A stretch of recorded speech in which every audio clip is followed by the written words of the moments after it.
अस्सलाम वालेकुम। DPR news के साथ मैं हूं अब्दुल्ला बिन ताहिर। खबर शामिल करते हैं। कमिश्नर फैसलाबाद सिलवत सईद ने समनाबाद रेलवे क्रॉसिंग के बंद होने के मामला पर अहम इजलास की सदारत की।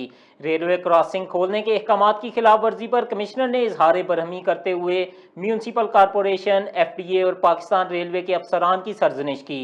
तफसीलात जानते हैं अपनी नुमाइंदा फरा रफीक से। जी फरा, तफसीलात से आगाह कीजिएगा। जी बिल्कुल। कमिश्नर फैसलाबाद सिलवत सईद ने समनाबाद रेलवे क्रॉसिंग के बंद होने के मामले पर अहम इजलास की सदारत की। उन्होंने रेलवे क्रॉसिंग खोलने के अहकामात की खिलाफ वर्जी पर बरहमी का इजहार किया। उन्होंने इजलास में म्यूनसिपल कॉरपोरेशन, एफडी और पाकिस्तान रेलवे के अफसरान की सरजिश की। कमिश्नर का कहना था कि अवामी मसाइल के हल में देर बर्दाश्त नहीं। उन्होंने मुतलका महकमों को आपस के इख्तलाफात निचली सतह पर निपटाने का हुक्म जारी किया। कमिश्नर ने रेलवे क्रॉसिंग की मेंटेनेंस और मुलाजमीन की तनख्वाह के अमूर फौरी हल करने की हदायत भी जारी की। उन्होंने तीनों महकमों के लॉ ऑफिसर को बैठकर एग्रीमेंट को चेक करने के साथ साथ इससे असर नो तरतीब देने की ताकीद की। उनका मजीद कहना था कि म्यूनसिपल कॉरपोरेशन और एफडीए अदालत से स्टे ऑर्डर लाकर रेलवे क्रॉसिंग खुलवाएं और इस सिलसिले में सोमवार को दोबारा एक और मीटिंग भी की जाएगी। तफसीलात से आगाह करने का शुक्रिया।